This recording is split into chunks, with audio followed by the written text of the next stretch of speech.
Dr. Joost Meerlo was a Dutch-American psychiatrist who escaped from a Nazi prison in occupied Holland.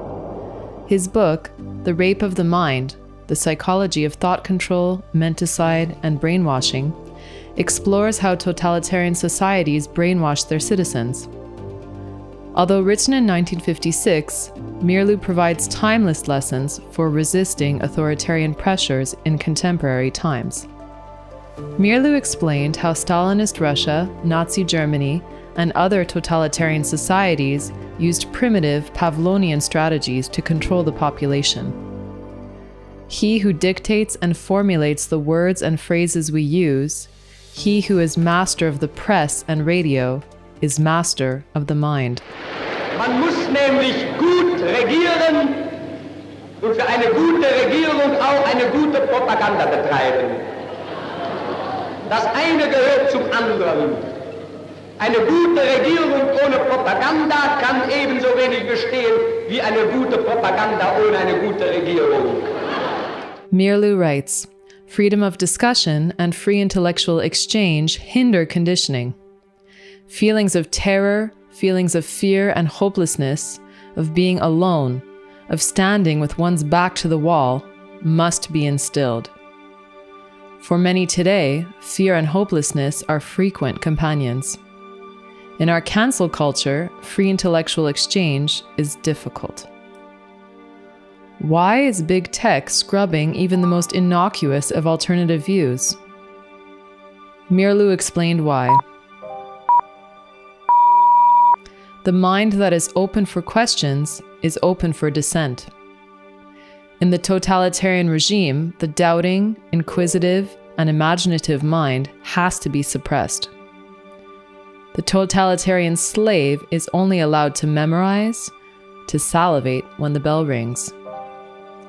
Meerlo adds, to the degree that the individual is made an object of constant mental manipulation, to the degree that cultural institutions may tend to weaken intellectual and spiritual strength, to the degree that knowledge of the mind is used to tame and condition people instead of educating them, to that degree does the culture itself produce men and women who are predisposed to accept an authoritarian way of life.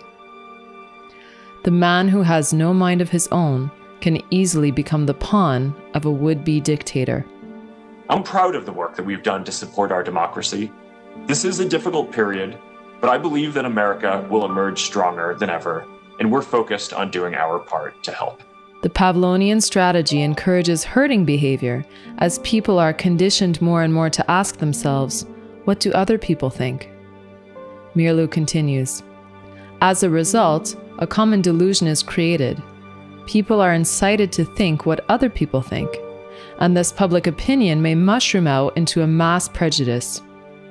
Expressed in psychoanalytical terms, through daily propagandistic noise backed up by forceful verbal cues, people can more and more be forced to identify with the powerful noisemaker. There is a clear message that is coming through. This is becoming a pandemic of the unvaccinated. Chillingly, Meerlo writes, Big Brother's voice resounds in all the little brothers.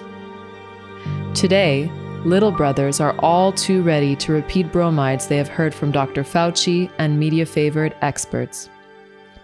Meerlo writes, the specialists in the art of persuasion may water down the spontaneity and creativity of thoughts and ideas into sterile and streamlined cliches that direct our thoughts, even though we still have the illusion of being original and individual.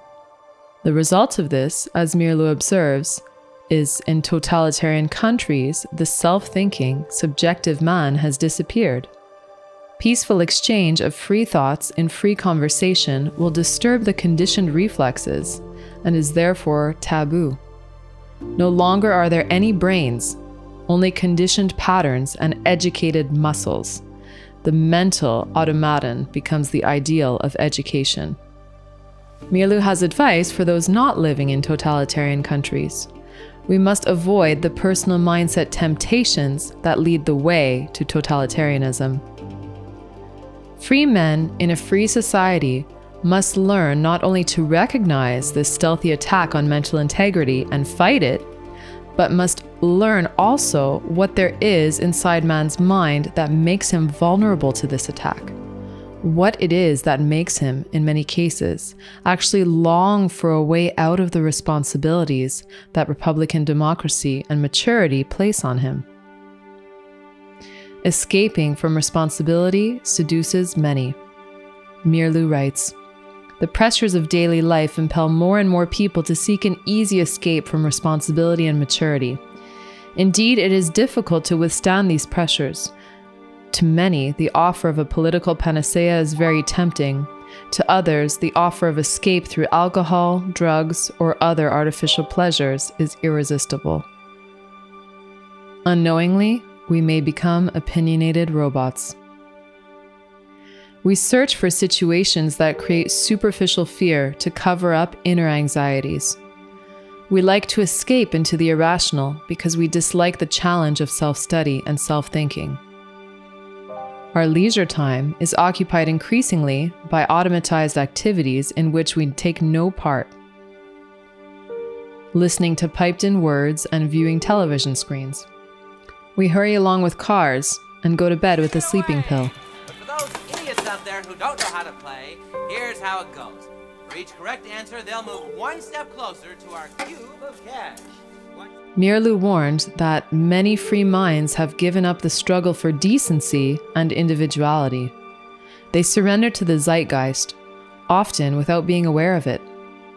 Public opinion molds our critical thoughts every day. As an antidote, Mirlu counsels spiritual bravery, a mental courage that goes beyond the self. It serves an idea. It asks for hyper-consciousness of the self as a thinking, spiritual being. He writes, "Spiritual bravery is not found among the conformists, or among those who preach uniformity, or among those who plead for smooth social adjustment. It requires continual mental alertness and spiritual strength to resist the dragging current of conformist thought.